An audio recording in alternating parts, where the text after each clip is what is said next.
Michael to the Intersection podcast, and let's kick it up.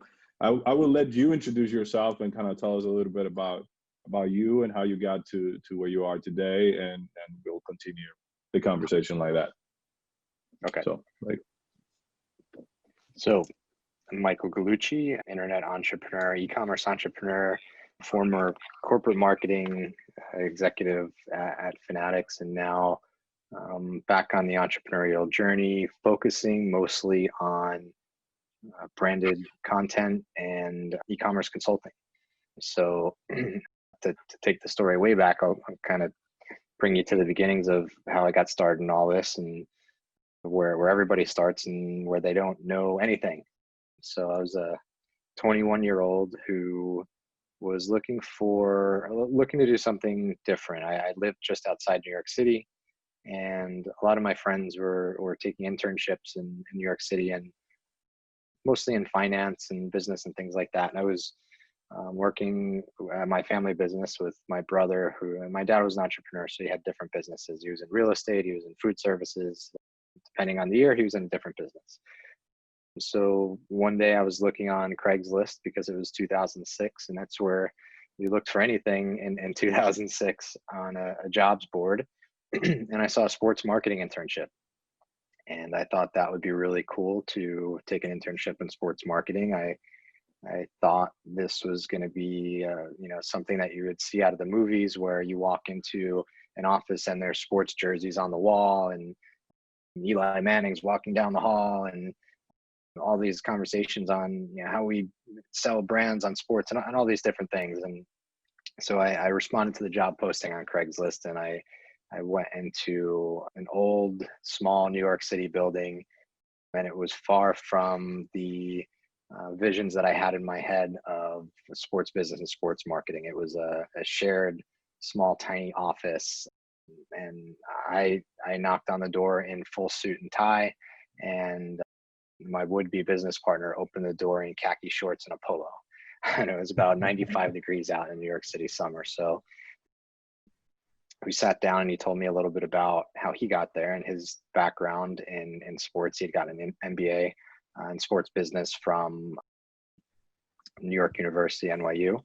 And he worked for the Islanders, and he worked for Major League Soccer and sponsorship.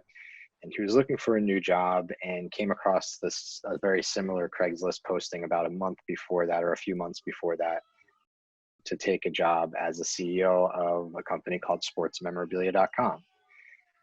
Sportsmemorabilia.com was a domain in 2006 with not much on it. And my former business partner, Jesse Stein, purchased the domain for about $13,000 or $13,500, which was considered a premium domain at the time. So a category defining domain. So anytime you have the name of a category or something specific, you call that a category domain, or what was sometimes referred to in the SEO world as a category killing domain, because Google placed more weight on domains that actually had names in it. It's not so much true today. So he purchased the domain not having a background in sports at all. He had actually had an ad agency that he had recently sold before then. And then he had made a couple other internet ventures that weren't as successful as the advertising agency that he created in New York. And he used the payout from that to buy this domain and buy initial talent to come and run the company for him. So he hired Stefan as CEO, and I walked through the doors as a would-be intern, and I got an internship there. And I learned the very basics of internet marketing, and we obviously had a sports memorabilia catalog, but it wasn't big. We had one supplier at the time, Steiner Sports. And Steiner Sports at the time was probably the most well-known memorabilia company out there. They were kind of the most professional memorabilia company out there. You had all these mom and pop shops in different cities. Whether they were getting real memorabilia or not, nobody knows. But they kind of professionalized using tamper-evident holograms and photographing signings and things like that. So really what got us and Jesse into the business in the beginning was the domain name, sportsmemorabilia.com. I could go into more detail, but I'll just say at the time, there wasn't much confidence in this motley crew of guys to get into the sports memorabilia world who didn't have any background in it. So there were some doubts, but really the domain name got us that account, and we drop ship. So an order would come in on the website, and we would literally send an email to Signer Sports with the address of the customer, where to send it. So this was before Shopify, this was before Magento and all those things.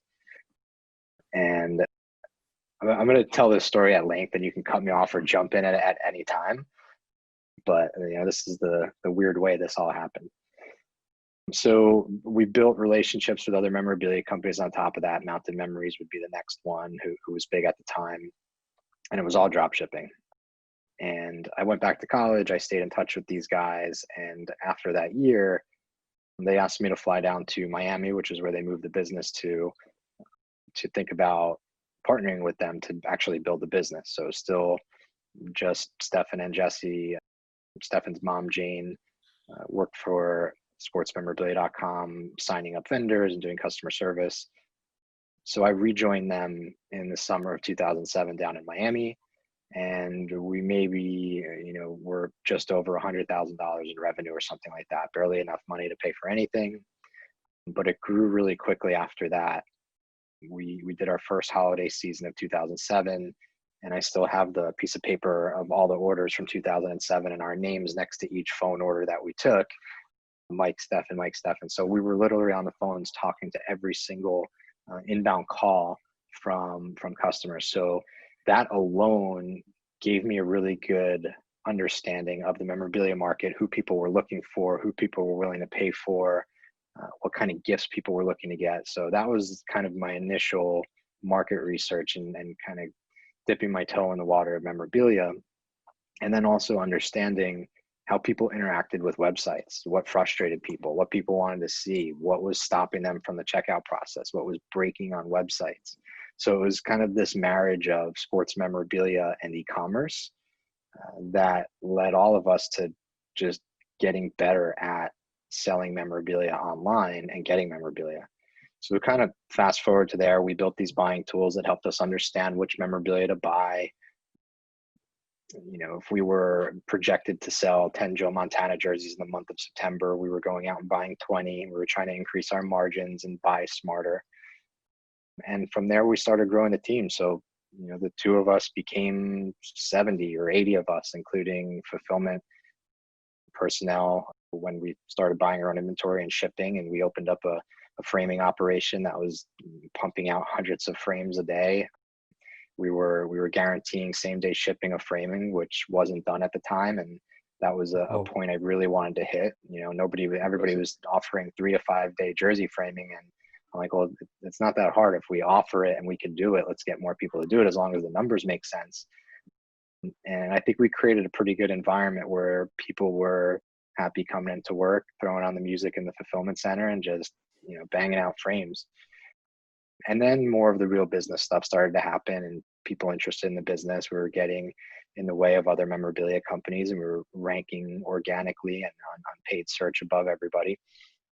And that's where the Fanatics side came in.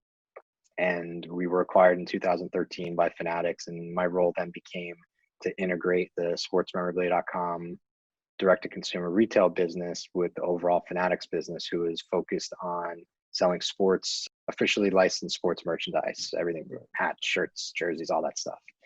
And at the time, there was not a big catalog of memorabilia on Fanatics. So our job was to educate not only external customers on that we have this product, we had to educate internally to the stakeholders like the email team and on-site team and promotions team that we had these great products, and they were very desirable and they were emotional triggers for people. So that became my role. And then to fast forward again, I started working directly with some of the athletes that we were signing to gather content and do a little bit better job of storytelling, how we were getting the memorabilia, what they were signing, maybe some deeper thoughts behind the athletes, and letting customers ask questions to them, and all the fun stuff that you probably might see on my Instagram, where it looks like, oh man, you have this cool job.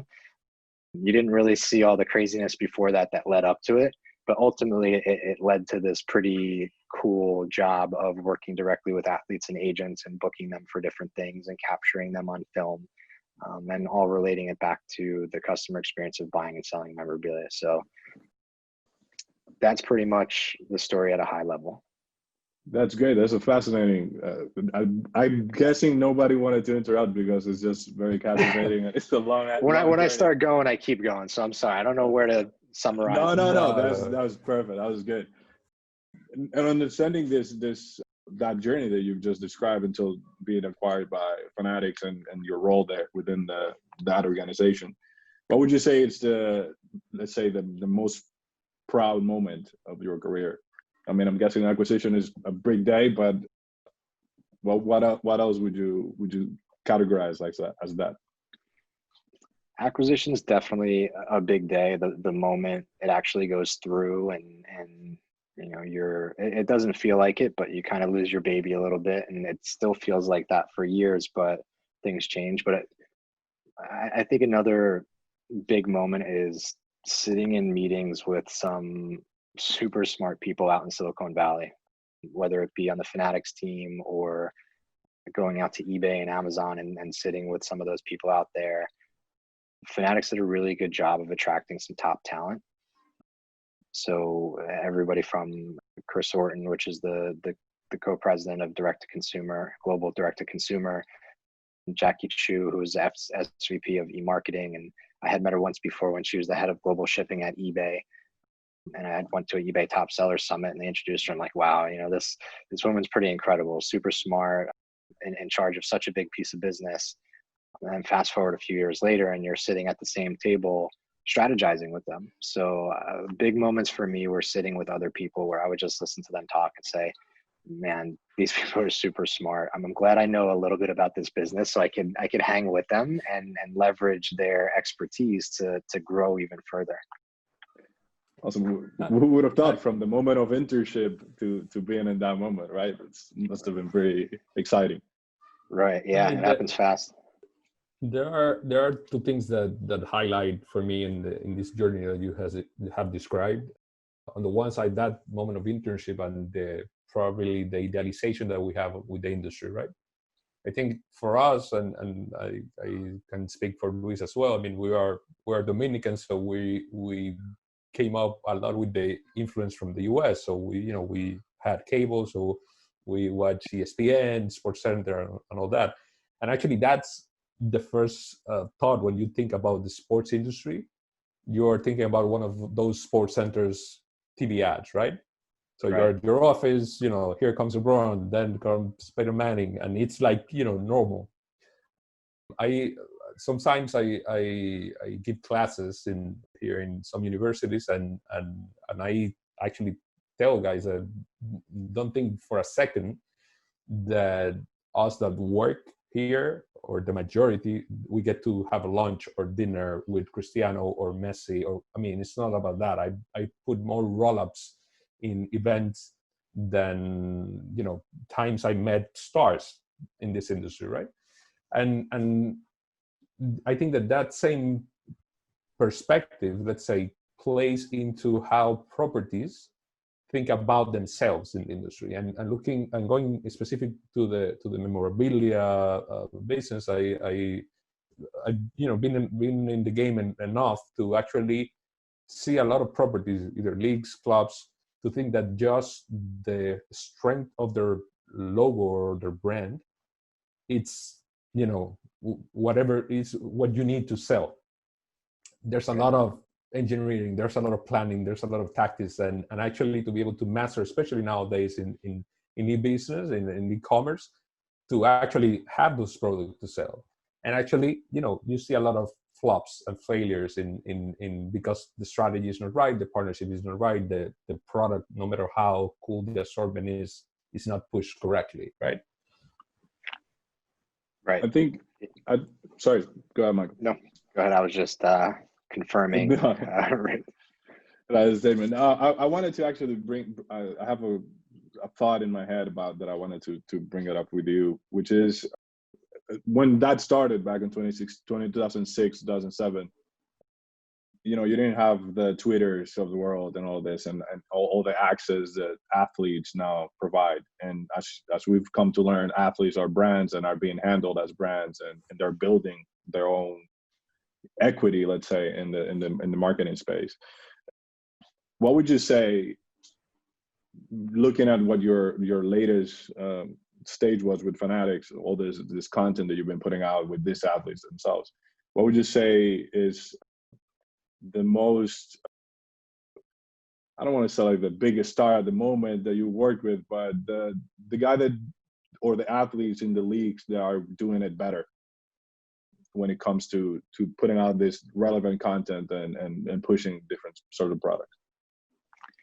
Right. So I think it's probably obvious that the LeBron James type of people who have the capital to start their own production companies and not only put out meaningful stories like, you know, uninterrupted stories, if they're able to kind of give the fans a little peek into their lives off the court, I definitely think that helps increase their stock, right? Because everybody's used to seeing them on the court, but with social media, there's this desire to see what else is going on. I think you see it in someone like Odell Beckham. He will get on the latest trend and do a dance to one of Drake's songs or something like that, and that's getting shared all over the place. And that share just obviously keeps him relevant. It introduces new people to him, and it introduces new people to the brand. So now people are saying, "Oh, I like that dancing football player." I mean, you could see it in, you know, when Victor Cruz did the salsa in Giant Stadium. Oh my that God. went all over Yeah. the place, right? Like, and everybody sees this side of him and his personality. Now you have so many more chances to do that. You don't have to score a touchdown and salsa to be shared and to be talked about. You could jump on your Instagram and make a funny video or say something from the heart or share a story. So I think guys like OBJ, LeBron, and there's plenty of others out there creating podcasts. I just saw Greg Olson just started a new podcast. His guys from Rubicon helped him launch a podcast where he talks about, I think the title is Tight End One, and I believe they're going to be discussing the tight end position. So it humanizes them. It shows authority that they know a position or can think beyond the game of catching and scoring touchdowns. So, I mean, there's plenty of players that are starting to realize it. It's also who out there is helping them to do that. You obviously have agencies that concentrate on contracts. Then you have these marketing agencies that are trying to help the players understand, you know, it's in your best interest to put yourself out there if that's what you want to do. I know some football players that don't like the spotlight and choose not to be on social media. A friend of mine from Florida that played on the Dolphins, he put up his last social media post that said he enjoys life without social media and made a ton of money, and he gets to live a private life, and that's great too. So I think along the lines of the OBJs and the storytellers, yeah. We know a couple of guys like that as well. Yeah. It's funny that you mentioned that, because actually the other day I was speaking with some friends at New Balance, and you know, they have Kawhi, which is notoriously, you know, very not much of a talkative person, let's say, and social media wasn't part of his whole persona or agenda, and actually that played into the role of endorser of the brand. And actually, of course, I mean, if you can drip that with a championship, that's, you know, the perfect scenario, which happened to them. And now that you mentioned that, I think that if we look at how athletes' behavior in Europe, and I know that you kind of follow from a distance, is a completely different world. Now, you know, we're playing catch up. We tend to be 5 to 10 years behind what happens in the States in terms of the innovation and so on.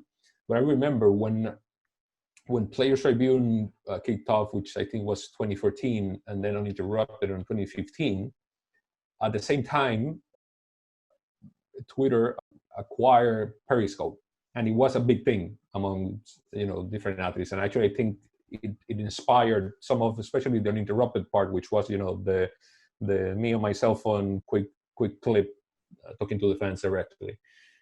I remember that in 2016, in spring 2016, I was sharing a stage with Didac Lee, which I introduced you to, talking about digital and sports and so on. And at that time, the craze here in Spain was that Gerard Piqué was bypassing media engagements or interviews or flash phone interviews and just talking straight to his phone on Periscope, right? And we kind of told him that if traditional media didn't find a clever way to collaborate with athletes or the properties and actually make a platform out of it, players will continue to bypass them because social media will enable to do that, and that has happened. Differently than the US, here Europe is, as you know, it's a big conglomerate of different markets and different cultural realities, but you have the powerhouses in media, the L'Equipe, the Gazzetta dello Sport, or AS Marca, the Guardian, the different outlets that actually carry weight still for the fans to be able to consume content. But still, they haven't managed to figure out how to engage the players and actually give them that platform to be able to have that unique voice, which is the one that we could say that historically has been forgotten, Right. Yeah. And Periscope's an interesting one, right? It's still out there. I don't see many people doing anything on that right now. And I heard you mention Players Tribune, which threw kind of a ton of money at trying to get talent on there and tell stories. And to your point, trying to get athletes onto media where they're not necessarily comfortable. I mean, you see that kind of in baseball right now. And the storyline over the past couple of years is that some of these superstars aren't really putting themselves out there and promoting the game. I think until you give them a platform and let them tell the stories they want to tell and really understand what's important to them, I'm not sure if they'll realize the full power of it. And the other thing is just the pure money these guys make on not only their contracts, but the endorsements where they don't have to do anything. It's funny, Kawhi came up in a conversation this past week. I'm trying to help bring some talent to a pretty big brand out here. And I was talking to somebody about Kawhi, but he doesn't bring the additional distribution that we were looking for. And when you pay a talent a big check, you can often leverage their Instagram or Twitter. So not that Kawhi cares, he's got plenty of money in the bank. Yeah. So it all just depends on the athlete. If you're the athlete that wants to be able to have those opportunities, you kind of have to do the stuff that you may not be comfortable with social media. But if it comes natural to you, that's awesome. It's golden. It's a good point. Like, what do you think then leagues like MLB or and others that are not perhaps as advanced in that game as NBA or the NFL for that matter, what do you think they should be doing to, aside from like empowering those athletes to tell those stories? I was just on a podcast a couple of weeks ago with some guys that were connected to the WSL, the World Surf League, and they seem to be having kind of a similar issue. And the World Surf League has its own challenges. The fact that you have to be in the ocean or a wave pool to be on it. But I think going deeper in stories of players, and I brought up the same example and concept there, and that is kind of what F1 is doing with Netflix, and going a layer beyond and telling the stories of who they are, what they believe in, what feelings they have, and what strategies they have. And you see NFL do this with Hard Knocks. NBA is just naturally kind of a inclusive environment where you have so many different people from so many different backgrounds and worldwide sharing the sport and players. But baseball's it's kind of a tough one, right? It's obviously not big in Europe. You have adoption in Europe and obviously Latin America. But I feel like there's more stories to be told there. that might not be getting told. Baseball is naturally a long, and I love baseball. I could watch 15 innings of it.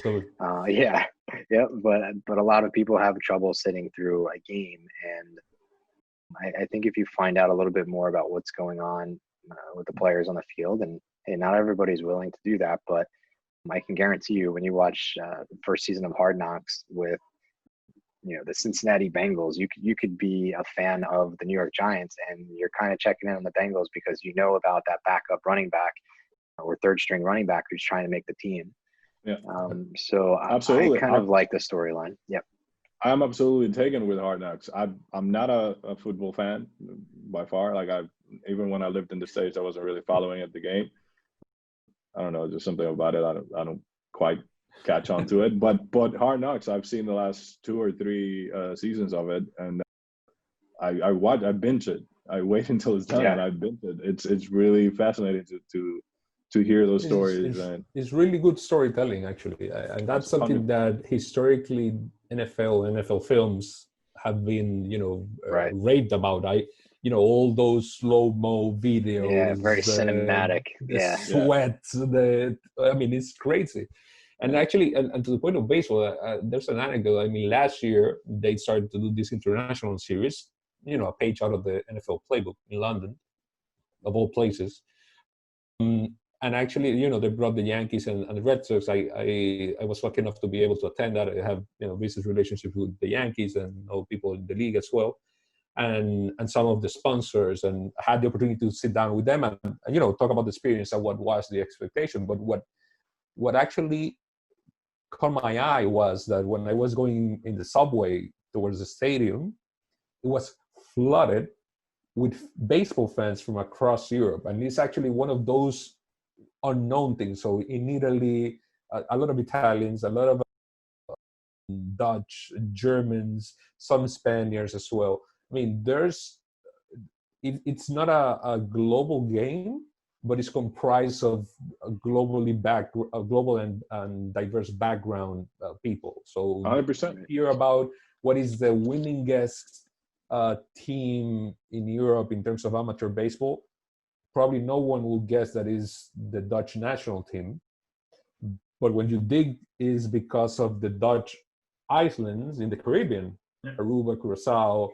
Those players play for Netherlands, and naturally they compete at a very high level. It's like if you will have an Italian team made up of Dominicans. I mean, right? You could play good ball. I think Mike Piazza played for Italy. And coached too. When they had World Baseball Classic.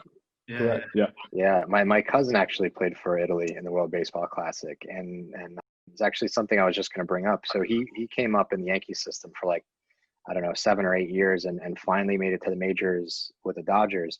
And I think certain baseball teams do a really good job of that storytelling, but they do it on linear TV networks, or they put it on their Vimeo page or YouTube, and they don't necessarily put it in front of where the majority of fans are, right? If you're in the market of the Dodgers and you watch Dodgers All Access because you have on a local TV station, you would have heard the story of my cousin at his debut, and his pregnant wife was there who was due any day, and they told this whole story, and actually when she had the baby, they followed him to the hospital, and it was this great story of a player's upcoming debut, and having 4 RBIs against the Red Sox and setting a Dodgers record for debut. You wouldn't know all that unless you watched this, whatever the name was for this on Dodgers television. So I think the challenge there is bringing that to a medium like Twitter or Instagram or essentially YouTube. And how do you get that in front of more people and make people really want to follow the storylines? I think the Yankees do that with the Yes Network, and it's bringing that F1 or Netflix does the documentary on the All Blacks, and or the bringing Sunderland, that story. the football club, Sunderland. It's Sunderland. It's amazing. It's like maybe what the problem is, and you probably can clarify that if you probably know more. Maybe the problem for the MLB is all these regional networks, or the way that they're structured. all their media production, I would say. That's what prevents them to kind of like think of maybe on a larger scale, and everything has to be super localized. I would say that there are two things. That evidently, I think the game in terms of distribution and the RSNs and all that internally in the US is changing. Now you have Amazon buying the teams, buying back the networks and so on. So I think that you will see a bit more of liberalization there.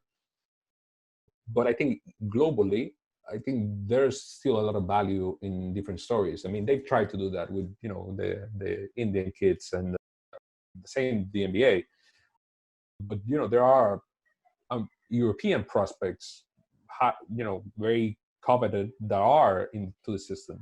So that's your you know, shortest way to actually plug into this fan base that you want to develop here in Europe, especially for markets that are strategically linked to Americana, you know, like Germany or the UK, of course, and then everything that is in between.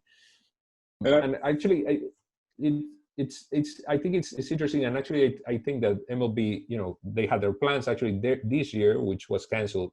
They wanted to continue this rivalry series, the Cubs and the Cardinals, and try to, you know, seize that momentum and actually be able to tell more stories. I mean, a lot of people know here the Yankees logo as a fashion statement. They think it's New York or Jay-Z. Yeah. Oh, right. You know, thanks to Jay-Z mostly, right? Or any other rapper and so on. But that's and when you talk to people from New Era here in Europe, they reckon that. And it's there's a learning curve that they need to, and I don't mean that you need to turn them into diehard fans, because I don't think that the game plays itself to that. But there's some glare that you could have around the backstories or the entertainment around it and so on. And that's kind of the angle that they tried last year in London, with a, you know, very cool fan zone with a lot of lifestyle events going around. And I think that that's kind of the route that they will try to follow. I mean, baseball, for me, it's a beautiful game, and obviously growing up with it and all that. Although I'm a basketball guy through and through, but baseball always have a place in my heart, I would say. As a Dominican, you are obliged to say that. You lose your passport. Part of the religion. It's on the record, guys. It's on the record. And I would say, like, and then I was thinking a lot about this, watching the Hard Knocks and watching Sunderland and all these other sports documentaries, how in the 90s, if you remember, there were a few movies, major league movies, Charlie Sheen and the Hall with the Indians, and you had the rookie of the year, I think was the name. Right. And then you have the other one, Major Big Leagues or something like that, the kid that coached the Twins. Really, you know, family-friendly movies that gave you an insight to the game. And I think that also helped, you know, bring in the popularity of the game, especially around 94, you know, the big lockout they had there. And then obviously then you had Sammy and Maguire and the whole, and baseball kind of exploded in America. Now living in Europe for the past 5 years, I've seen the Czech Republic has a national league, it's very active, and social media, obviously very local. But there's fans all over the place, and baseball has a lot of stories to tell. So I was just thinking about what the Padres were doing in the past few weeks with all these homers and all this crazy stuff that because we follow the game, we are in tune to that. But, you know, I also saw it as a missed opportunity in terms of the type of content that you could be putting out there on social, you know, to reach a wider audience. And when you're done, Luis, Go ahead. It's quite funny because probably out of the four of us here, the only person that didn't fully grow up in the American culture until later was the States when I was 13. And before that, I've never heard of baseball. I've never seen a game of baseball, only seen a baseball in cartoons. And so I wasn't exposed to this. But as soon as you hit the States, it was like whoosh. I mean, we moved to New York. It was ALCS, Seattle Mariners, Yankees 2001, right after that real emotional thing. And it sucks you in.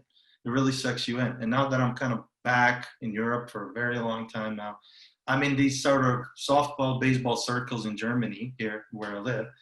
And it really is this. There is something missing to engage the fans, because you talk about the Boston Red Sox-Yankees game.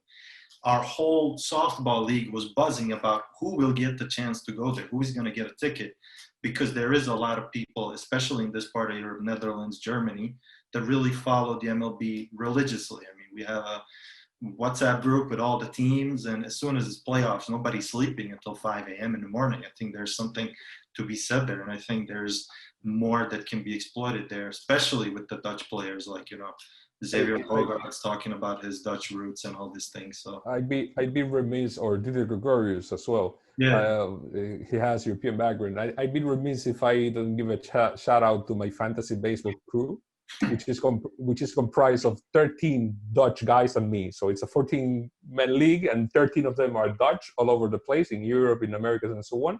And me, thanks to a good friend, which is also Dutch. He lives in Barcelona. He's one of the head producers for Media Pro for sports, and they are, you know, crazy mad about baseball. I mean, I come from the Dominican, but these guys, I could sit with my Dominican friends that work in media, and they could have detailed conversation for hours. And they, you know, they make their holiday plans in the summer to go to visit stadiums they've never been there before with their families and catch a baseball game, which is rare. It's not the most, let's say, friendly game for outsiders because of the length and everything. But yeah, there's a following. I wanted to go.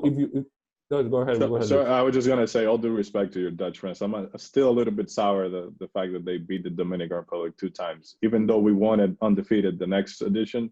I'm still a little bit sour about that. I mean, I only have beef with Puerto Rico, but what I wanted to take it back to athletes and the business side of it in terms of merchandising and licensing. And when we were talking before about, you know, how athletes build their personas or their equity and their platforms, and you see that now that can pretty much, you know, uninterrupted is as much as content and this is as merchandising. Because actually you are in a race when you are in this business, actually, if you're after growth, to conquer the casuals. The hardcores you have, the naysayers, probably you would never get. But there's a huge chunk of people in the middle that is casual sports fans. They like the sports story. So you might not know anything about rugby, but you do watch the All Black story. Or, you know, you probably have never played basketball, but you like basketball culture and sneakers and the merch and all that. And thinking about players and merch, the only, you know, big example that I get in my mind now is Beast Mode. I mean, all of a sudden, this guy, which has a personality that is larger than life, he has pretty much this persona, launches a platform, and it's, you know, one of the hottest items that you could get. What's your take in terms of how athletes individually can create those type of brands and actually be able to leverage that merchandise nowadays in a very direct to consumer way, which is kind of the trend? Right. So I think you look at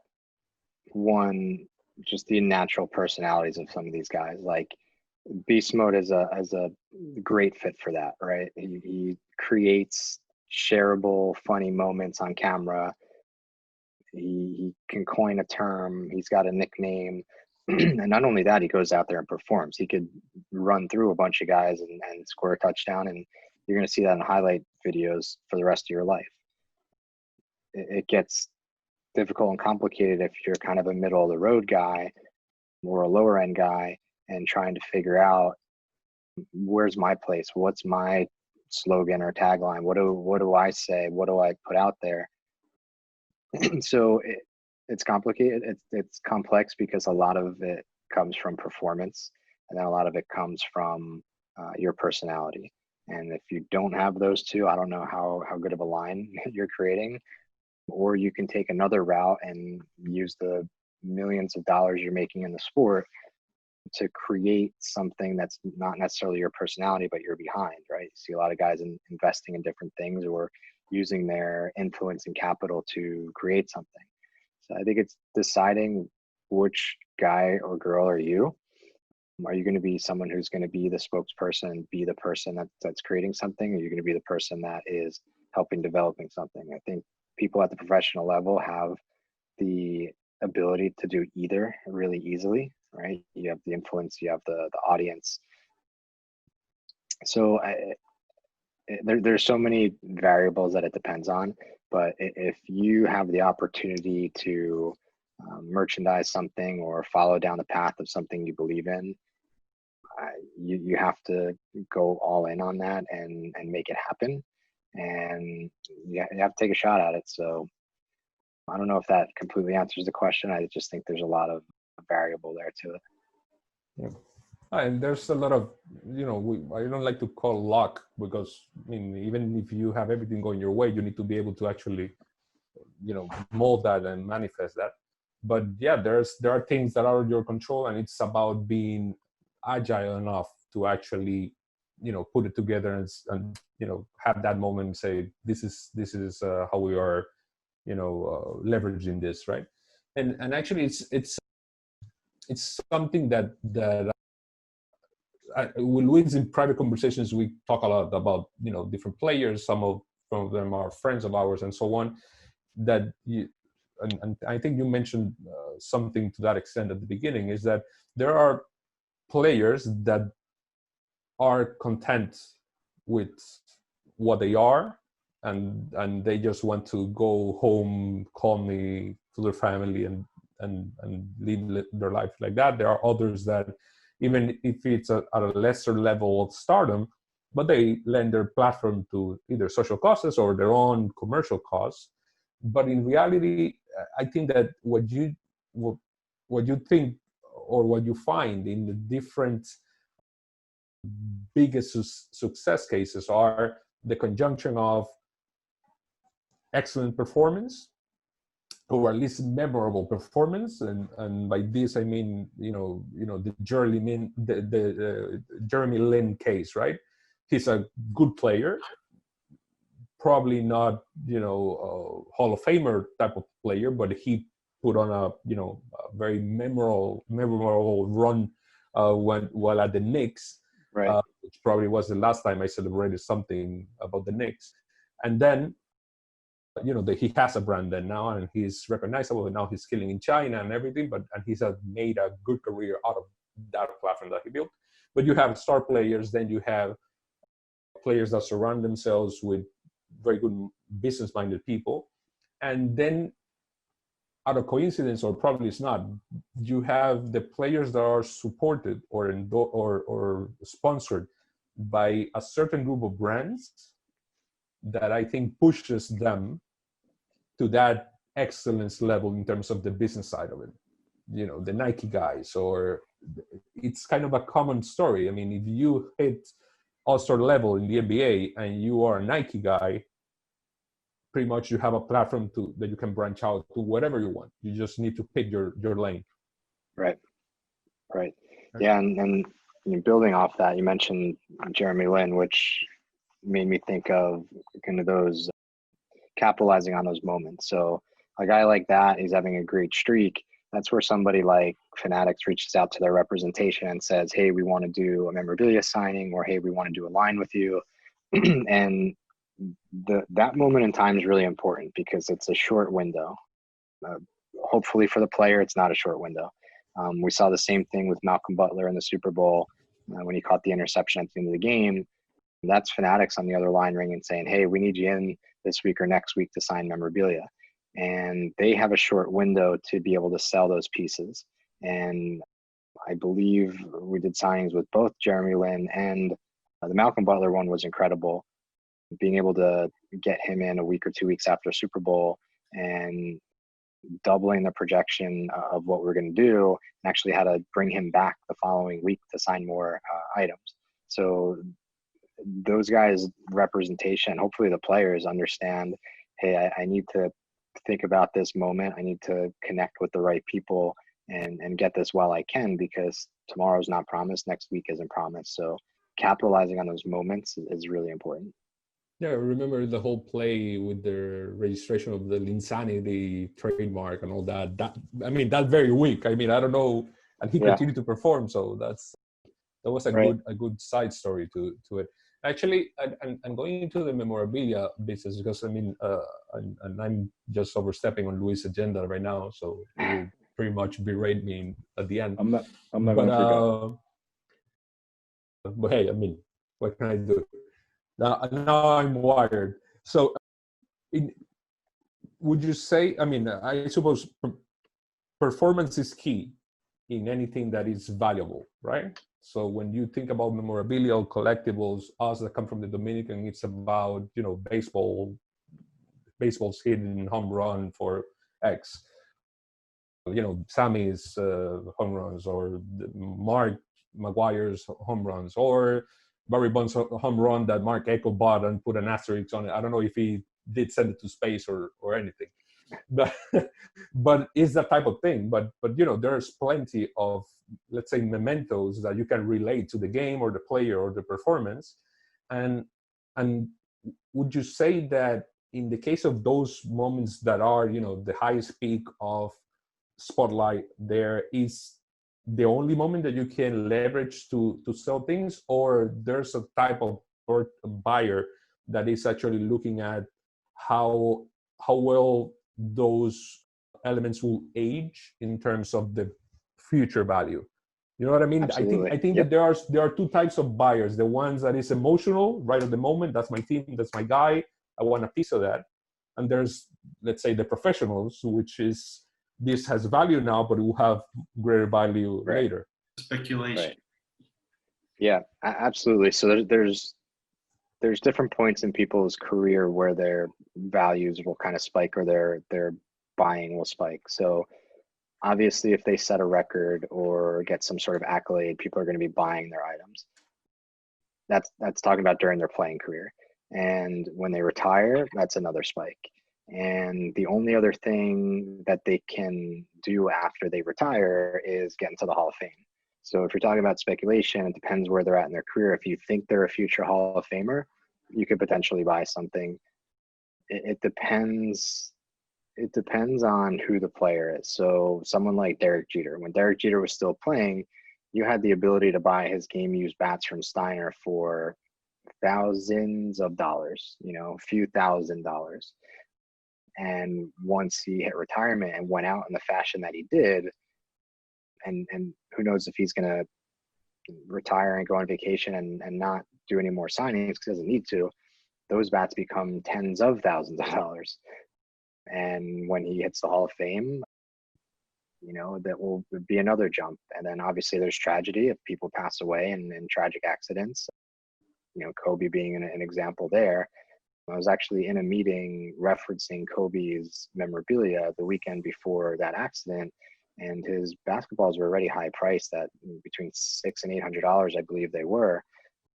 And it's just the nature of the business. It's a supply and demand thing that after he's gone, those items are more because there's not going to be any more of them. Everybody loved the guy, so nobody could have predicted that, but you could have predicted him going to the Hall of Fame.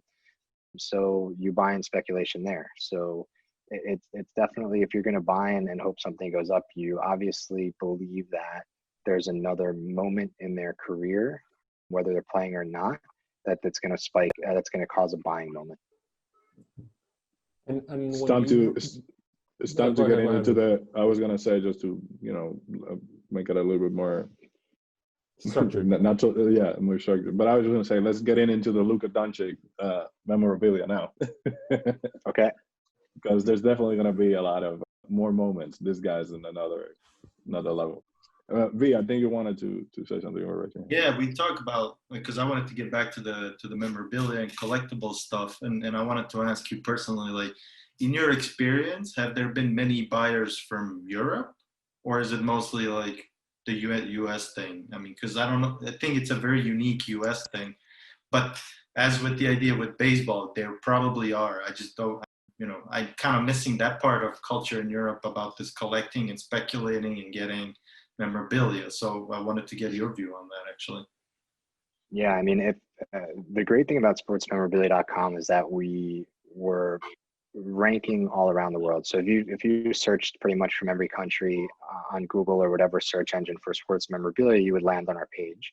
And we tried to make it as easy as possible for you to check out in your country and to be able to ship something. Now, in the beginning, it was a little tough because we didn't have certain website widgets and software in place to be able to do that. Eventually, we added on a FedEx cross-border shipping, which allowed us to apply harmonized codes for all the products on the site, which would give you a landed duties and cost at checkout, which essentially increases conversion and allows those people in other countries to say, yes, I want to ship this to myself. But there were certainly customers in different countries that were probably more on the higher end of the fandom. A ton of people from Australia were into boxing and MMA. So we were sending a lot of Muhammad Ali and Mike Tyson out there. And then the Michael Jordans of the world, sending Michael Jordan basketballs, Magic Johnson basketballs, everybody that are legendary status. Europe, probably not so much as what I saw in Australia and Japan and China. And then the obvious one in Europe is Ireland with Conor McGregor. We were definitely selling a good amount out there. But the interesting thing from a commerce perspective is I don't think in the beginning we were thinking about advertising so much in those countries. And when we turned on paid media for Ireland, we got this influx of orders for Conor McGregor. But there's definitely, there's not as much volume, but I would say the fandom and the want for these people to get the products is much higher. Well, what's your take on, I don't know if you saw the Messi announced that he's going to stay for the last year in Barcelona. So what kind of impact does that have on a player like a legend like Messi, right? Yeah, so I mean, Barcelona is a huge market. You have probably way more Barcelona fans around the world or in the US than anywhere else. So one, you don't have to change over all your product and worry about getting different jerseys and to do new signings. So all the memorabilia companies who have his product are probably breathing a little easier. Sometimes when they do switch teams, it gives memorabilia companies who aren't carrying the product to get new product and offer a new product mix and hit a new market. But Barcelona is one of the biggest markets there. And so I think that'll just add to the legendary status of Messi as a Barcelona player and give these memorabilia companies kind of more to create as opposed to him going to another market where you might not have that type of fan base or things to items to create for him. Some people estimate that Leo Messi's jerseys are sold to the tune of around 2 million units per year. Evidently, those are retail sales, but it is the highest selling football jersey in the world. And I need to check who he's doing memorabilia and signed memorabilia with, which I suppose has a mixture of things with Argentina colors and Barcelona's colors as well. But definitely it's that level of player has a good impact. I mean, we had 2 weeks that were crazy here media wise. Everyone were doing their calculations and so on, and pretty much what that would have meant for Barcelona's bottom line, it's around 200 million per year in terms of what they can attribute to the Messi effect, right? And I suppose that's the merchandise part is a big part of it. Funny enough, I mean, he's benefiting the bottom lines of Nike, which is not his endorser, which is also was I suppose an interesting conversation these past few days, knowing how our friends from Portland like to be on top of things. Right. Well, Michael, since I like to keep things in a program, I just wanted to bring it up because so now that you're out of Fanatics, right? So you're right. Like, I saw that you have Gallucci Ventures. What is the focus of that entity, and what are you doing now? What's next for you? Right. So that's an LLC I've had for the past 10 years that if I were ever to purchase anything or need to do anything through it, it runs through that.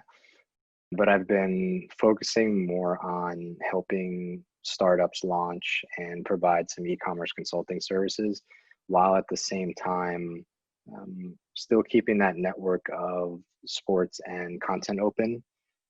So my production partner that I worked with at Fanatics, when I was producing some of those spots, we've had kind of more conversations about trying to do something larger and bringing that type of style to other brands, or companies or players who need content production services, but not only producing it, understanding what to do with that content after it's produced. So if you're an e-commerce company, what's your strategy of producing the content? How do you use that content to sell more products? Whether that's creating ads, whether that's using talent to help you deliver your newest promotion. So I haven't really formally announced what I'm doing with that yet, but we're working with a few companies to get some things launched. And then kind of when I'm comfortable enough to have enough proof of concept under my belt, I'm going to bring that out a little more. So a mixture of content and e-commerce consulting. Awesome. Well, Looking we had almost a sneak peek here. Yeah. That's good. Yep. Cool. I mean, this is a great conversation. I think we're approaching now the hour, and we really don't want to take much more of your time. So I don't know if you guys I could talk about sports and stuff all day. So I love it. Sports and commerce is an easy one to talk about. Love it. We could go literally for many more hours here, especially with the crew. It's you know. So I guess I want to show you the most beloved NBA player now. Boban. Oh yeah. Yeah, with his that guy's hands Red are Star. ridiculous. Incredible. This is part of a collection that actually I started when I was working full time at the EuroLeague with Upper Deck. It was the first trading card deal that we had. I need to check around EuroLeague's office to see if I can find some Luka in Real Madrid cards that are laying around. I guess that might have a greater value sometime soon. Yeah, the market gave up. What's tricky. going on with trading cards?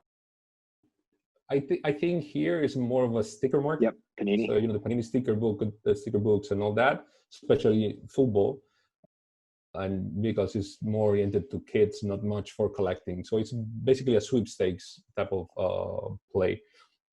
For what the people at Upper Deck, which shout to Jason and the rest of the guys there, have told me there are markets that are more inclined to this type of collectible, the cards, trading cards. Germany is one of those markets. I guess that Germany has that interesting mixture in terms that they are very, very much connected to the American culture in that sense. Obviously in Asia and so on, Japan and so on also as well. But it's not a big market here. Actually, when we created this collection of EuroLeague players, so we did runs for pretty much full rosters of the teams, was pretty much oriented to the American market and to be able to tap on two type of players, the NBA hopefuls or the past NBA players or NCAA stars that jump to Europe, that at some point they will go back to the league, or the young up and coming stars in Europe that will go to the league, the Lucas or Moritz Wagner of I think he's in Washington right now. We have a card here from him at Alba Berlin 6 years ago, which is pretty much a kid there. So you have a lot of those, and I think that's the strategic decision was from Upper Deck, or at least that's my guess, was more on the future value of that some of those stars like Thomas Satoransky, Eddie Osman, Fulton Korkmaz, these guys are playing regularly in NBA teams, will continue to evolve and be noticeable players, and then you have that production sitting there for a few years, and it will have some value. But here in Europe, it's not much as trading card as we know it in the States, opposite to sticker collections. Yeah. Last question for you guys: Who's your favorite Dominican athlete? Ooh. I mean, the Dominicans. it's tricky. I would ask which sport, but I would say high overall, ranking really high. I think Felix Sanchez. I think he's probably the greatest Dominican athlete. I mean, he's the one that captured Olympic glory twice, and the second one was even more epic. than the first one. But in terms of the game that we love, I mean, everyone has its favorites, especially marked because of which local team in the Dominican they play for. So that plays a role. So I will probably never support openly, a player from Leones del Escogido, which is a smaller team in the capital city, and then the greatest champion Licey and so on. Oh but yeah, God. I would say that I think in basketball. You just couldn't contain yourself. You had to throw that in there. I mean, you could guess that actually the reality of any household that has a middle child is that he will go against the grain. So everyone is from the winningest team in the Dominican in my house, except this fellow, which is going after that. I like the underdog. That small I team. like the underdog. Who has dominated the last decade? Say that. Yeah, for whatever. So don't let. No, but I would say that Felix, top of the list. I think historically. Then we had other even Olympic winners, bronze winners, Pedro Julio Nolasco in boxing.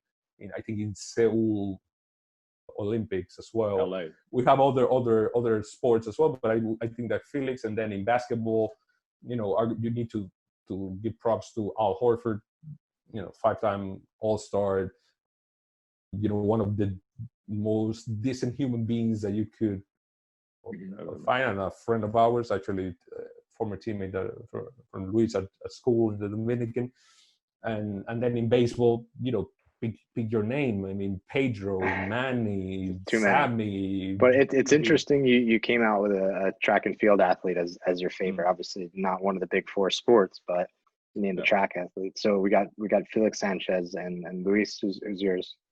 So I mean, you made it tough because exactly you're a favorite of all of them. I mean, I would if you could sit to lunch with somebody right now and talk to them, who would it be? Ooh. That would be Al, just because he's my boy and like I love the dude. He's aside from being a great basketball player, he's an amazing human being, and just talking to him every time, it's really cool. So like I would say Al above everybody. But in terms of like, I would have to have a little caveat. I had to mention a lot of people and his team and all that stuff, which is irrelevant. The winners, yeah. Yeah, right. Whatever. I would have to say, in terms of sports and like as a Dominican and what they represent, I would go with Pedro, just because Pedro, his personality, the guy is loved everywhere. He has that affable personality, and it would also be really cool to hang out with him. I actually had the opportunity to have a few drinks in his vicinity, and it was really fun. So yeah, he was always when I lived in Miami Beach, I lived in the same neighborhood as him, and when I would go to one of the restaurants on the water there, he'd always just be kind of sitting at the picnic table, just hanging out. And in Miami, you blend in with everybody, no matter what level of player, celebrity you are. People just kind of don't care. It's not like in New York where you get rushed, and he'd always just be hanging out, and he seems super cool. But all right, so now we got to go to the next country. Where are you going with? Bosnian? Is that what you said? I can go Yugoslavia because I consider myself a Yugoslavian first. All right, so do I. Who are we going with? There's only one. If you ask me if I could spend my lunch with right now, unfortunately, it's not possible. He's unfortunately passed away, but it would be Dražen Petrovic. He's probably the greatest basketball player. Let's see where Luka gets. Let's see. But in terms of, for me, I even have his jerseys. The first sports memorabilia thing I had was his jersey. I bought it off of some Dominicans, coincidentally, in Washington Heights, about almost 17 years ago. Uptown all day, baby. Yeah, so he was a New Jersey Net, so I knew and heard a lot about him growing up. Yeah, he's definitely the one if you want basketball. And then, of course, there's other athletes that have achieved a lot more in terms of medals and whatever. But for me, there's only one on the pedestal, and that's him. Cool. That was a good round. Who you going, Italy or Yugoslavia? What am I going with? Yeah, your favorite athlete. Well, that means I get to pick two, right? Because I got 50% Italy and 25%. I ask these people these questions, and when it comes back to me, it's tough. But I mean, I grew up being a Derek Jeter fan. I grew up about 30 minutes from the Bronx, and my dad's from the Bronx, and My mom's from West New York, so very much New York influence. And I don't think there's anyone that's just cooler than Derek Jeter. Like, see him playing shortstop, getting up to the plate. He's a guy that you imitate as a kid, and he always had the right things to say in front of the press. And I think anybody who grew up in my area that was a big baseball fan, it had to be Derek Jeter. I never had the chance to work with him professionally, maybe someday. But after working with a lot of these guys, I started to become fans of players that I maybe not normally would have been. So, New York Yankee fan, I wasn't a huge fan of the Boston Red Sox, but after working with Papi a couple of days and going to the stadium and sitting in the seats and getting a hat tip from him, I'm like, okay, I'm a big Papi fan. Like, let's do this. You gotta love Papi. So, yeah, he's amazing. So there's so many, and I don't know. Appreciate those answers. Those are good. Yeah. Tough question to like narrow it down like that. So many. I mean, when you're a fan, I mean, it's different to pick. I mean, there are motivations for every pick, I suppose, and we could, build a 100-long roster because what it means to the country or to the neighborhood or to your sport or to you because of a personal reason. And that's the beauty of sport, actually, that you are able to mix emotion with aspiration. And if you work in it, you can even mix your passion with your business. And I tell people all the time that I still pinch myself because I work in and for an industry that I love. And when I was working full-time for EuroLeague, which, basketball is kind of our sport, even though we love baseball, but basketball was our sport of practice. I mean, I felt like a kid every day. So you want me to do an interview? Fine, I'll do it. You want me to run and put up some branding there? Fine, I'll do it. I mean, I'm just happy to be here and I'm getting paid. So what else? That's why sports business is a tough market to break into. You have an oversupply of people willing to do everything. So that's for sure. Definitely. I think this was great question, Michael, and great round all around. So personally, I thank you. It's been a pleasure to have this conversation with you. Hopefully we can do it again. And I think this is a wrap for this episode. Yeah, absolutely. Michael, I appreciate thank you very it, much. guys. Thank you. It's great chatting. Next time we do it in where? Spain, Croatia? Where are we doing the next one? I don't know, whatever, man. I mean, or are the rollout party of Gallucci Ventures or whatever. Oh yeah. Right. Oh, although I must say, I'll be remiss not to say that Miami Beach, sitting on the curb near the Bronco, that sounds like a proper setting. If you guys are ever in Miami and I'm in the same time, we'll go for a cruise. Definitely. All right, guys. Cool. Thanks so much. Thank you, Michael. Take it easy. Bye-bye. This episode is brought to you, as always, by The Connect. The Connect is Ray de Luis Baez. Follow the Intersection podcast in your favorite podcasting platform. Leave us a review and share it with a friend. This will really help us be found by more of you interested in the topics of sports marketing and deal making. Until the next one.